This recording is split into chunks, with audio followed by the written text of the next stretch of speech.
as you know, you and I are alike in this. We love to learn. We love to innovate. We love to break the mold of convention. We both have that in common. And so I'm definitely been a lifelong learner. A couple of big themes, I guess. One is the way things get sold. I'm a big fan of Daniel Pink. He wrote a book called To Sell is Human.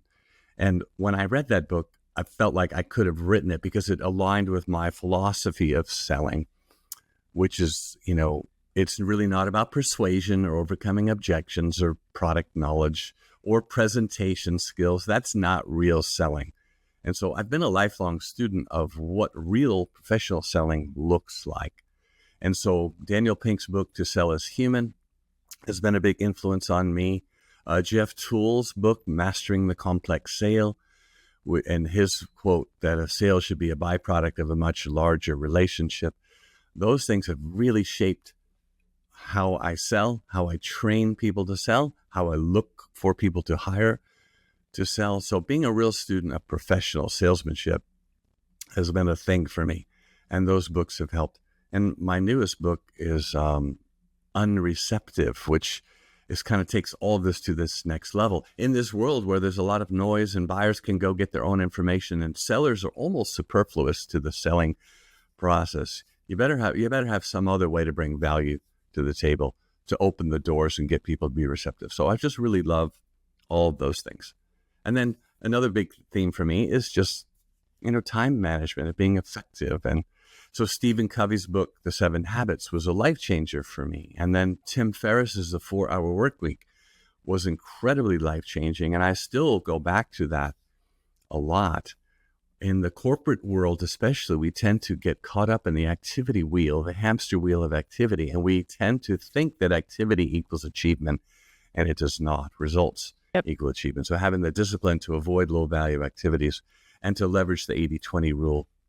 These are all kind of next level mature business person type things that I've really thrown myself into. So I'm always recommending those body of books. But there's one other book, and I know you've seen it on my desk, but The Complete Guide to Accelerating Salesforce Performance. When at midway through my career at St. Michel, we could not get our sales to go much higher, had an amazing team, but we just couldn't get it to grow higher. And it's because we were calling on too many accounts and we weren't being selective in how we spent our time and which customers we were calling on. So that book really taught me the discipline of segmentation and understanding that not all accounts are equal. They're not all equal or capable of the types of volume that we need. I also learned from that book how important volume is in the wine business, and that you have to understand what's the key driver of the business. In the wine business, that's volume, because you're tied to the fruit that's growing in the field. And if you don't sell it all, it's highly perishable and you can't afford to get back to one vintage. So you have to rearrange your life as a salesperson to make sure you're hitting your volume goals, because it's the most important driver of the business. But so that level of maturity is what I got from that book, along with some others. And I highly recommend any wine or spirits brand who hasn't read Building a Story Brand to get this book by Donald Miller, because it's quite a game changer. But it's not enough to have a website anymore. It's not enough to have a sales team and brochures and all the collateral that you need to sell. Your messaging needs to be, to cut through the clutter of this intense competition, your messaging needs to be on point, which is focused on the customer as the hero of the story. So if your customers are restaurants, how do we make the restaurant buyer the hero of the story, not your brand? And the role you play in the story as a brand owner or a brand seller is you're merely a guide that helps the customer get what they want.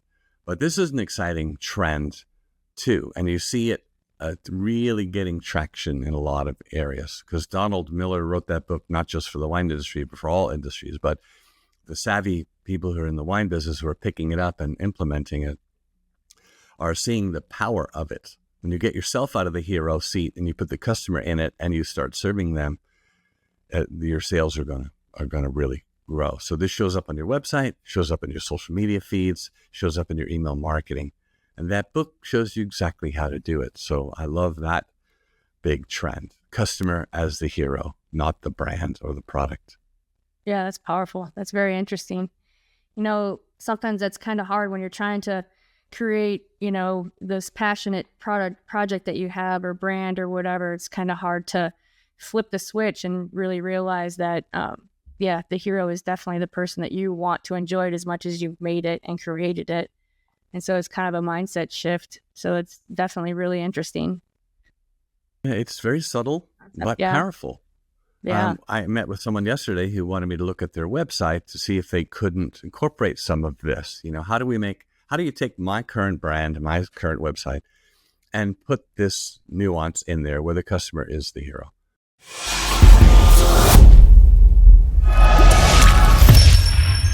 Produced by Fedora J Productions.